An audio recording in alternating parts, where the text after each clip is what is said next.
I have been MIA for YouTube in a very long time, but I'm pleased to be back with a new series because I am pregnant. So I am currently about almost 7 weeks along now in this pregnancy, and I thought I would start a new series because I've always really enjoyed people documenting their pregnancies, and I thought why not I jump on the bandwagon and share with you guys, because it is a much easier platform to share on than on Instagram. I'll still post things on there as well. That's usually my main source of social media that I use, but why not do some more lengthy vlogs on YouTube when I have the time or the energy at the moment to actually do them. So if you're new to my YouTube channel and you clicked on here for the journey, then make sure you go to my Instagram account and actually understand a bit more about who I am and the journey that we've been on so far.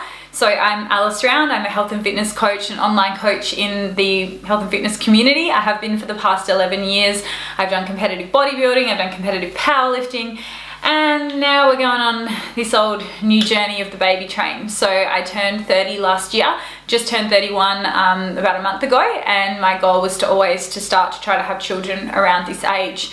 So we've been trying now for probably about the last, I think, 7 months, pretty much since I did my last competition, which was in November last year over in the UK. Me and my partner Sean, we've been together for 4 years, and we decided that this was something that we really wanted to do and go on that next journey. So we have been trying since about November, and we're now in May, pretty much June. I think it's actually June today. So it kind of has been a long journey and kind of not, because I know that some people try to fall pregnant for years and years and years, and I don't want to take away from that, and I don't want to sound like a selfish brat in the sense that it has only taken us technically about 7-8 months to fall pregnant, but at the same time this hasn't come without complications and a pretty hard journey, and that's kind of what I wanted to share with you guys and talk about, you know, the first trimester, things I'm going through here, and then also what kind of happened leading up to. So we actually from the get-go saw a fertility doctor. Now a lot of people are saying, well, why did you see a fertility doctor? You hadn't even tried yet, you know, was there concerns there? Absolutely. When I did bodybuilding for a long period of time, I lost my menstrual cycle, and it's only really been regular back the last couple of years, and I had a lot of problems with my hormones in the past, so it was definitely something in the back of my mind, which is why I also didn't want to leave it too late to have kids, because that was definitely a concern.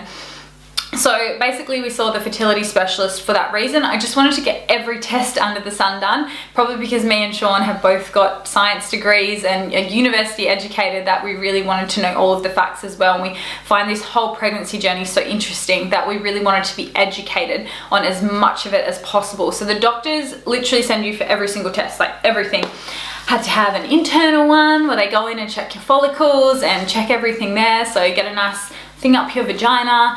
Yeah, pregnancy, it's really not glamorous. So had to go in and do all those tests. Sean also had to get tested as well. So for males, they have to generally get their sperm count done, their sperm count as well as motility, so the speed of the sperm. If you've got slow swimmers but you've got a lot of them, then that can be a problem, or if you've got fast swimmers but not a lot of them, then that can be a problem as well. So it's really important that the male and female gets checked.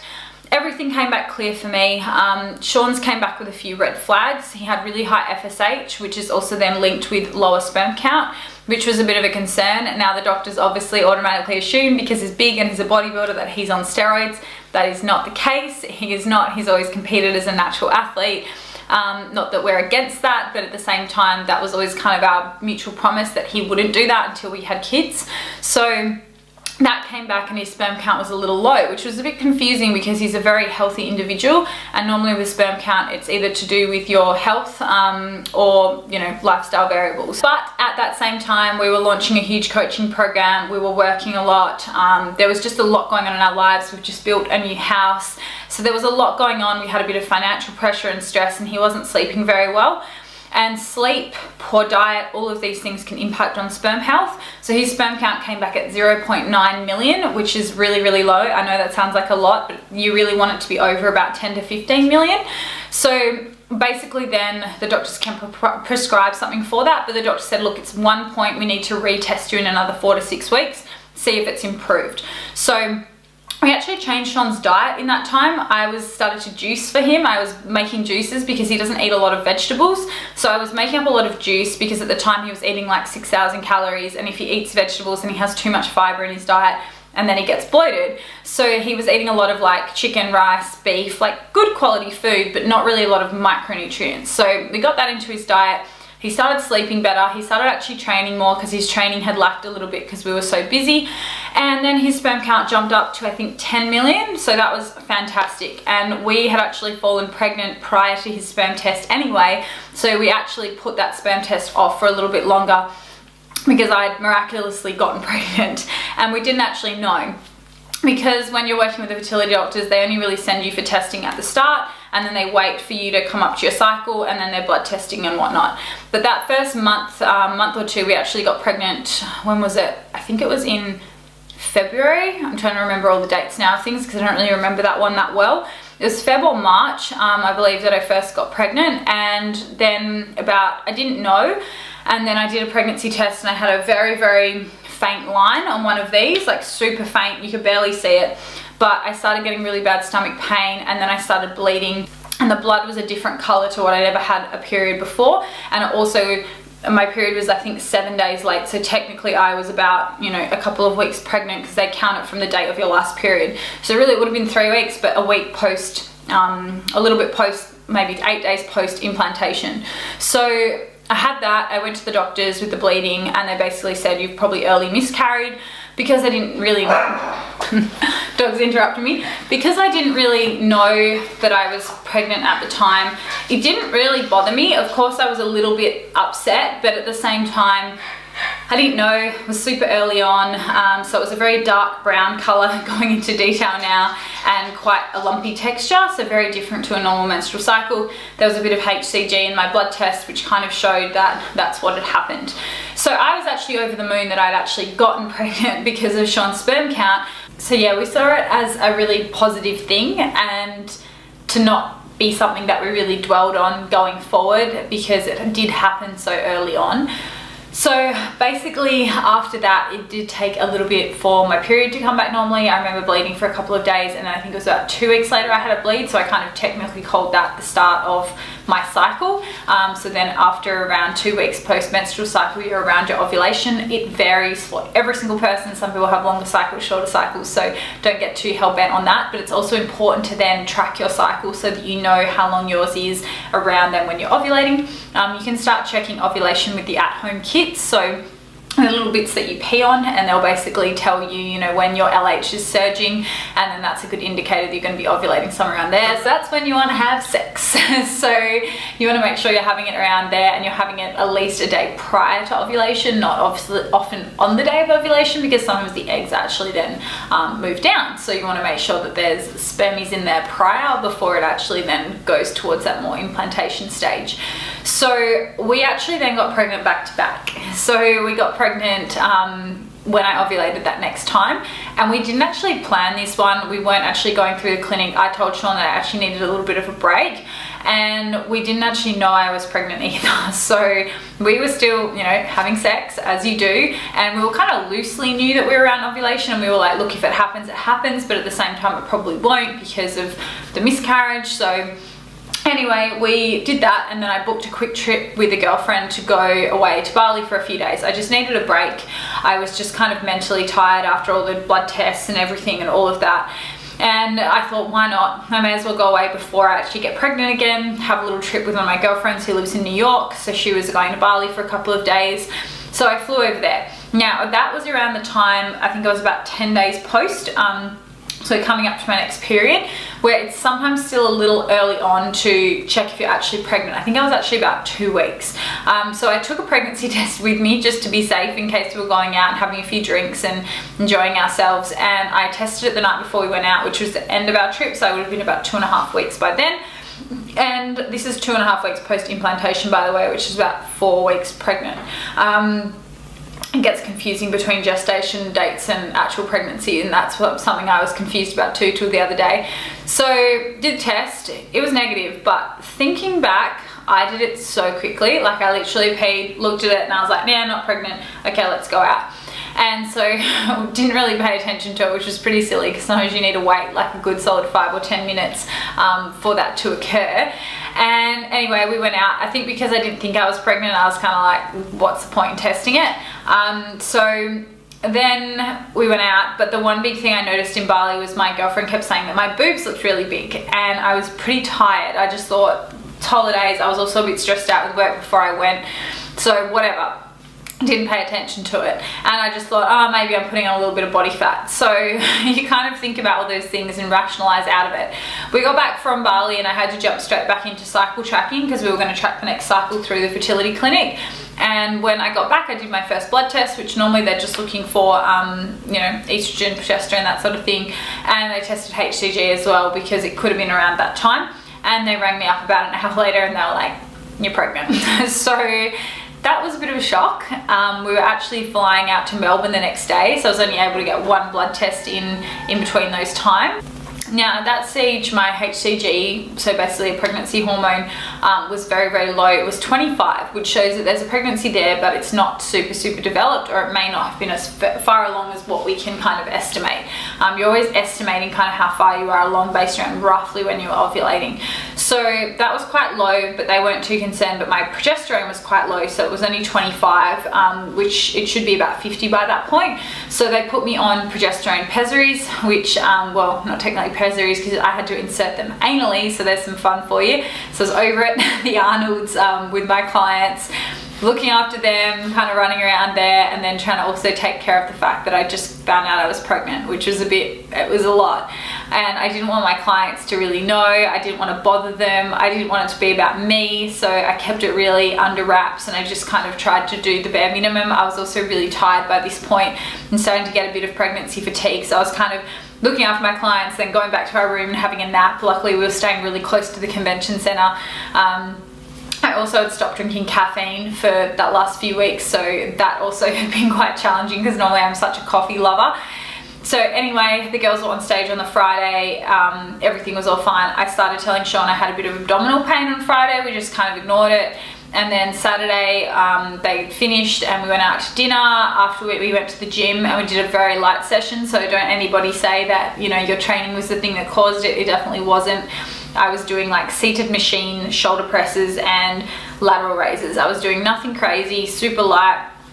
Went back home and started eating dinner. Told Sean I was still getting a bit of the stomach pain and I couldn't really finish my food.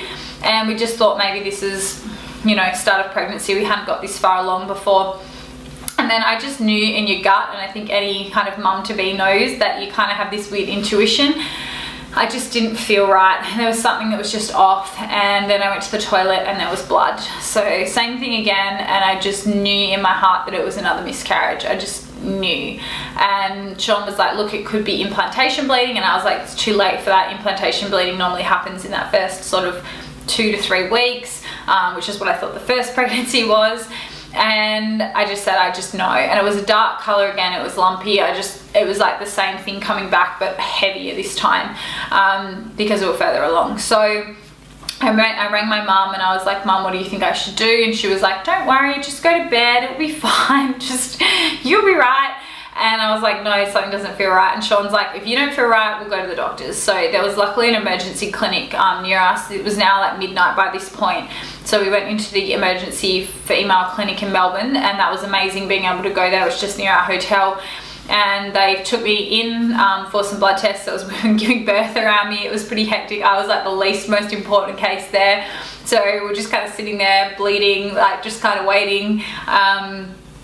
And then they took me in and did a blood test to check what my HCG was, and it literally was like nothing. So the lady walked into the clinic and she just had this sad look in her face, and I was like, I knew what she was going to say. She was like, look, you're no longer pregnant, your HCG's dropped down to like 1 or 2 or something, and yeah, you've lost the baby. So that was kind of it. For anyone that's gone through a miscarriage, it's one of the weirdest feelings of just like, I don't know, you put all this energy into looking after yourself for the pregnancy, and you start to get excited, and then all of a sudden it's just taken away from you like that. So, and I know it could be worse. I'm not someone who's ungrateful for our position, but I think any miscarriage, no matter how far along you are, no matter what you're going through, it's hard. Definitely, obviously, the further along, the harder it is. That's why I found the second one harder than the first. And also we've done a lot of research and it said that it's very common for you to have a first miscarriage, but the chances of a second miscarriage is much lower. It's like 2% of women or something. So you kind of think, oh, I've got my miscarriage out the way, I'm not gonna have another one.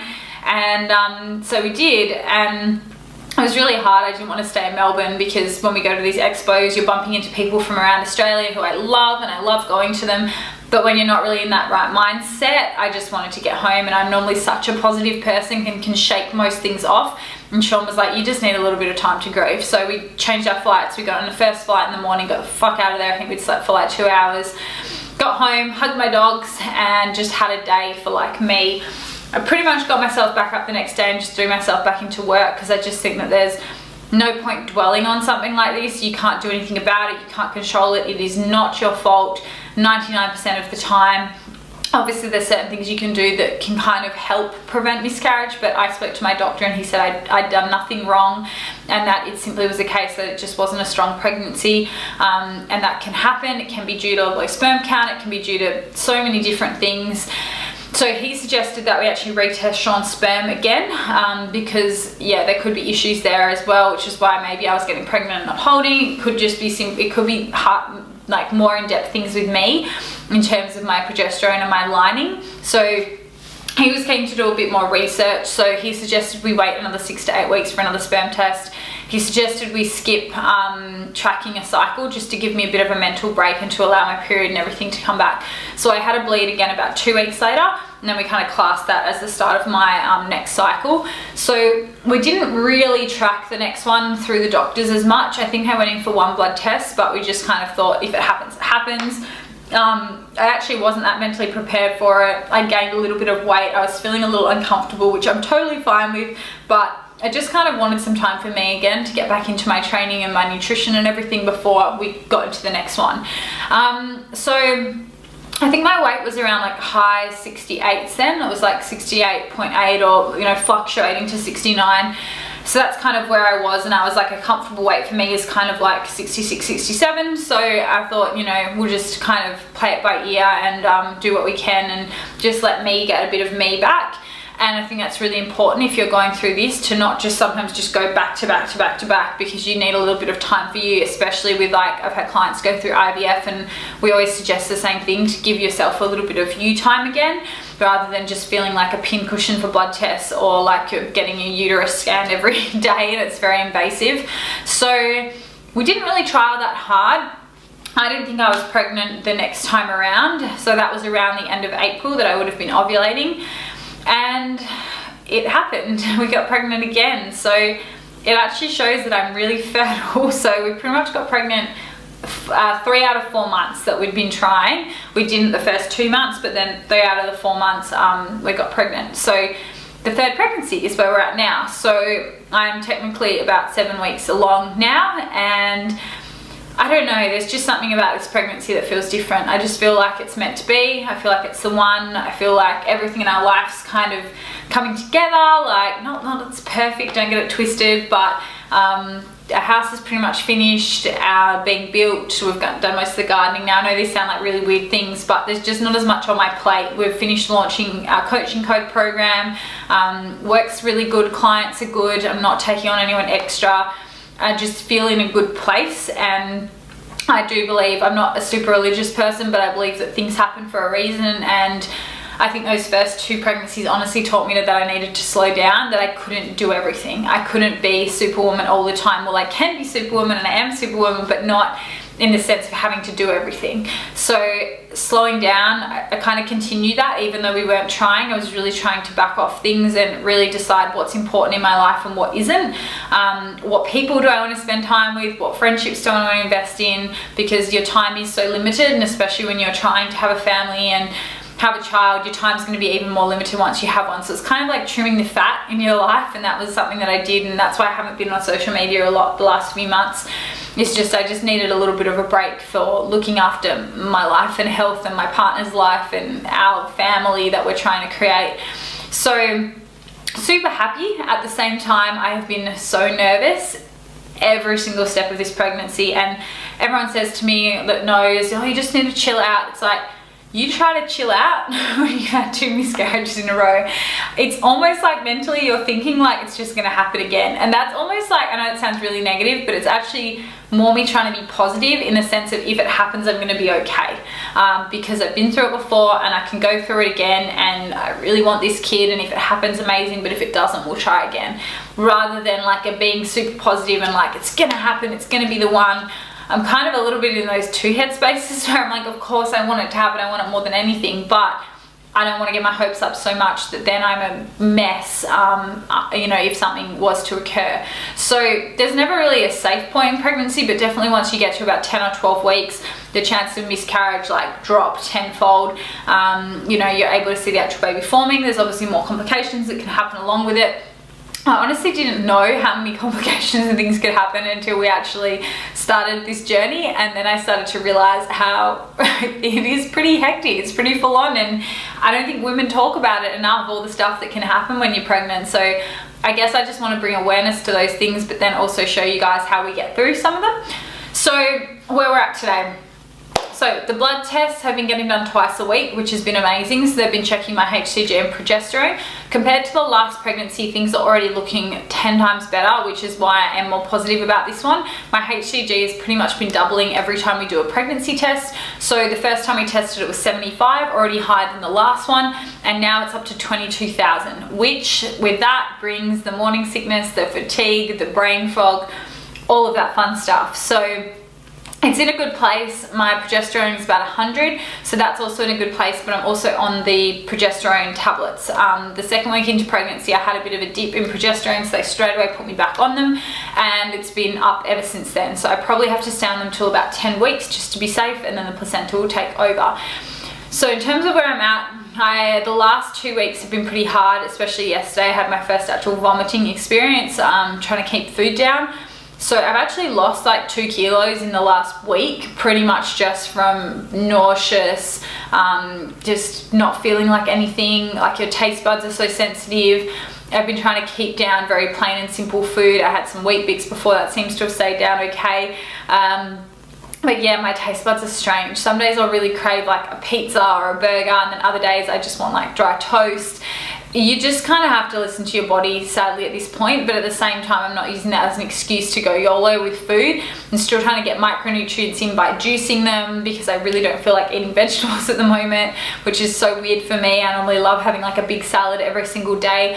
So my cravings have been strange. They've also been more for savory food than sweet food, and normally I have a big sweet tooth, so a lot of people are like, you're probably having a boy.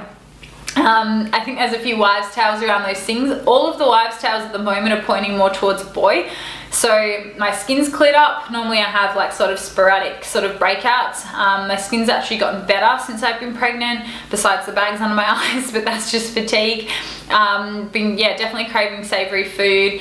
I feel like I've just started to like pop a little tiny bit in my lower abdominal region, and it's sitting quite low.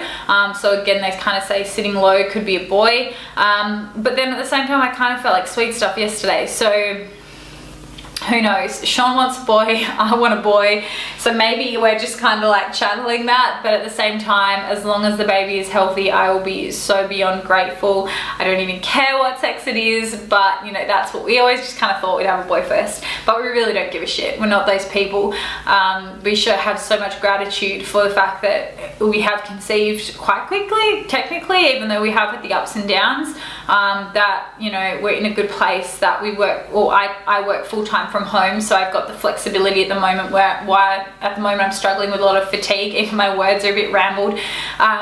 With the fatigue at the moment, I find I'm actually okay in the morning, so I don't know why they call it morning sickness. I'm really bad once it hits about 1 o'clock, so I'm trying to get up early, about 6, 7, go out and exercise if I'm going to exercise in the morning, and then pretty much smash out my work as efficiently as I can, and then have an afternoon nap, and then get back into work again, and then go to bed early. That's kind of been working for me, and I've still managed to be able to run my business efficiently and nobody know what's going on, except for one night I had some client calls, because sometimes I have client calls in the evening, and I had to cancel on them because that was yesterday and I was literally vomiting. But Besides that, it hasn't impacted on work, and my number one thing is that I will not let my pregnancy impact my work life as much as I can. I'm going to be realistic as well. Once we actually have the kids, some things are going to have to change, but in the actual pregnancy, I'm going to do my best to keep my workload where it's at, not add anything to my plate, but still manage my clients. And I just think that your personal life shouldn't impact on your work life. So if I'm going through something, then that has to be kept personally, and it's not like, yeah, it just needs to be kept personally. So I'm going to share it because I know that a lot of my clients are at the age where they're now going through the same sort of things, and I want to share that journey. And I'm just going to do my best to still be an amazing coach and partner, and now potentially mum, and keep hoping that things stay positive for the next few weeks until we see the next scan and we see a little heartbeat getting stronger and all those exciting things. So what do you guys think I'm having? Comment below. Are we having a boy? Are we having a girl? What do you think? And yeah, I'd love for you guys to let me know what you want to see more of during this journey. I'll do my absolute best. Like I said, with the fatigue, it's been pretty hard to get anything done at the moment outside of just the, you know, necessities of running a business. But I hope you enjoyed this video, and hopefully I will see you in the next one. And thanks so much for tuning in.